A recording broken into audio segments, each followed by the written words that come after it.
What was that moment like for you? Yeah, it was surreal. Just something, I've obviously gone back and forth, a lot of thinking, a lot of talking with coaches about, what the plan is for me. And, that was, honestly, couldn't have gone any better. Going out there, working on the things I've been practicing on, just, with a sold-out crowd, over 12,000 people, it couldn't have gotten any better for me. Was that a zone? Was what? Were you in a zone? Oh, yeah. Yeah, it's you get in that flow state, and it's like everything's going right, and that's kind of how I felt today. Obviously, nerves, but, I have such great coaches and teammates that were, keeping me calm, with the sold-out crowd with. It would be my first time wrestling. Gets a good guy. It's tough, but, I had great people around me helping me. Jax, when did you know you were going to start? And just once you found out, kind of take me through what was going through your head the days leading in. Yeah, it was something that, I didn't truly know what I was doing until, a month or so ago. It's something that obviously has been on the table for a long time. I got, Coach David and everybody, they think about a lot of things. And this is something that, they've been thinking about, and they thought, like, how is it going to work?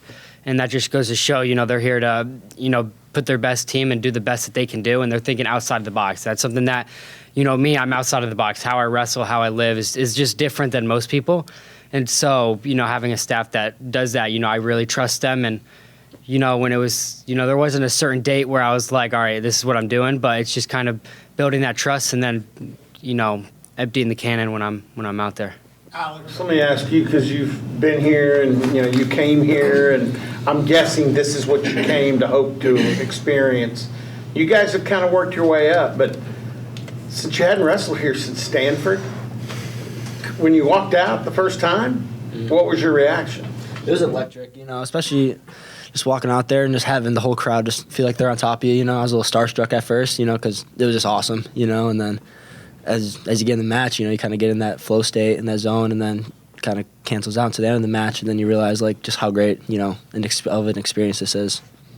Jax, you've wrestled in a lot of big matches even over the past year, but with the barn being sold out like this, were the nerves any different going into this than a match at the World Championships or something like that? It was different. This one I'm more, it's not as nervous, it's more just excited, so you get a little amped up. For that one, it's, nervous because, it's against, different countries, you're in a different place, just that the atmosphere is different. But here it was like, I was nervous, I was excited, but I was secure, and, whatever happened, I'm going to get back to work tomorrow and just continue to keep getting better. That was my first match of, who knows how many, but I have a lot of more opportunities to keep wrestling and just get better.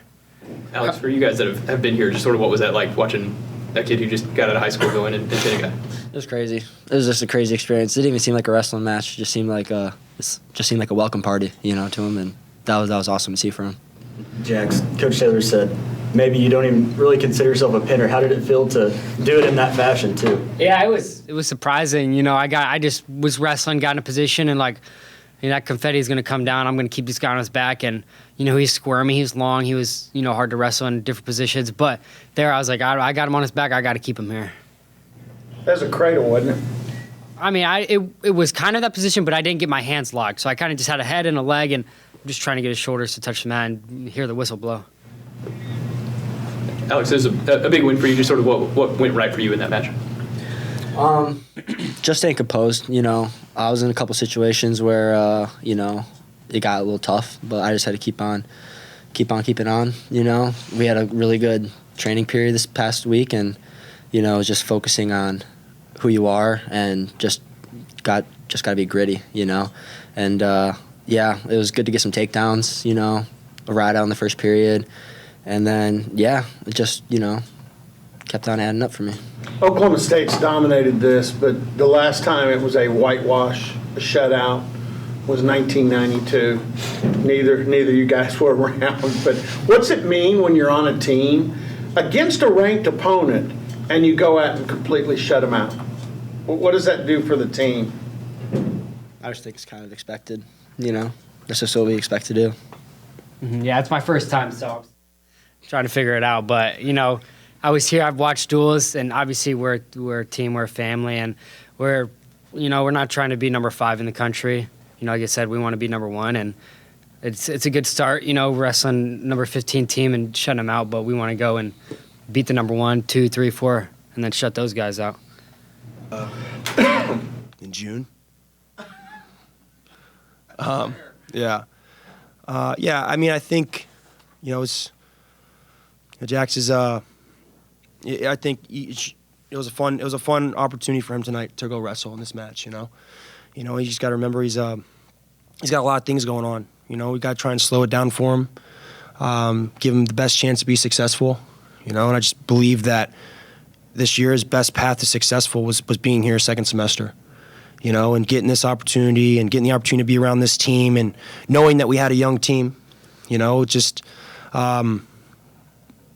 we're building. This is what we're building. We're building something special here, and we have a lot of really good young kids. Like Ronnie getting experience this year, Cody Rutledge getting experience this year. To add to the other guys that are wrestling, and everyone on our team has to just stay ready. Everyone wants a definite plan. There is no real definite plan in college athletics, right? We have a great vision and we can kind of lay it out. You got to be mobile. You got to be able to, it is week to week, like it's a week to week thing. You can't win the national tournament January. You don't win in November. You win in March for the individuals and for our team. And you just have to keep getting better every single week. And we got to continue to evaluate what's best for our team. And but today was a good start to the second semester. It was pretty fun. David, as much as you can say, obviously, but just take us through the process of what it was like, coordinating with Jax and, doing what you could do, what you had to do to get him on campus as early as you wanted to. Yeah, I think just, seeing, as he was doing some cool stuff this summer, he made a senior world team as a high school kid, which is pretty unique. That itself is pretty unique, and navigating that, which is hard, and then putting himself in contention to win a world championship. He was pretty close. It didn't quite go his way, but you start to realize like, well, hey, what is next? Like, what does this next part of your life look like? And just seeing what the opportunity was, and he could graduate early. He's a really smart kid, and kind of working with his his people at his school and seeing what was possible, and while it's still trying to balance him getting ready for the summer stuff, and but also you just got to kind of. You just kind of lay it out, and we just didn't really know, And as time got closer, and I just kind of told him like it's got to be something that you want to do, It's got to be something that you want to do because it's a unique path, and we wanted to do it and try and support him. I can't get the picture out of my head of you sitting with him in the stands at West Virginia. Was it done at that point? Did he know he was coming and everything was academically on mark to make this happen?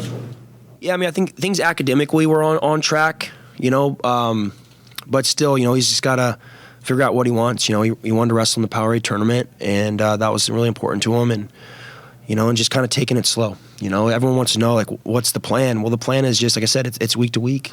It's week to week, and just him just giving himself the opportunity to do that, and it's just it's very much. I really feel like with our athletes, like it's you just got to communicate with them and got to see what they're thinking and how to help them. And so to answer your question, it was still kind of figuring things out. You don't seem to be the sentimental type, but Sean just showed me this was the first Bedlam shutout since '92, and it's the 21st win in a row. That's the longest win streak by either school. Obviously, there's only one's dominated it.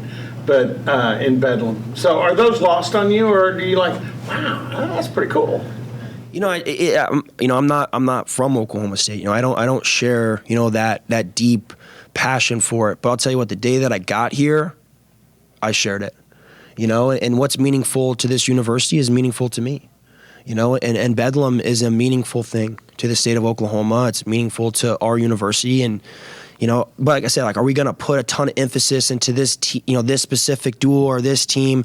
We're going to focus on just getting better. That was the message in the room. It's just like, we have to keep getting better. Our team is a young team, and we have a long way to go to get to where we want to get to, and we just got to keep getting better. But in that thing, I mean, what we did tonight was special. We talked about selling this place out. We've been talking about it. Like, that's an awesome thing. Our guys are exciting to watch. If you have a boring team, people won't probably show up the same. Guys are excited to compete. They're working hard to score to the end, and I think people are starting to recognize that and realizing like this is a special place to come and watch, and it definitely helps to be around Bedlam and the energy that goes into that. The energy was different for sure just this week leading up to it, and today I could really notice it. And it's good practice for us because we plan to have this type of crowd many, many times moving forward. Many, many times. So it's a great practice for our guys to what it's like to have that type of energy supporting you. It was fun tonight. You went back at the end of Troy's match, I'd assume, to talk to Jax. Just sort of how was he in that moment? Because I imagine he's wrestled a ton of big matches, but not in front of a crowd like that.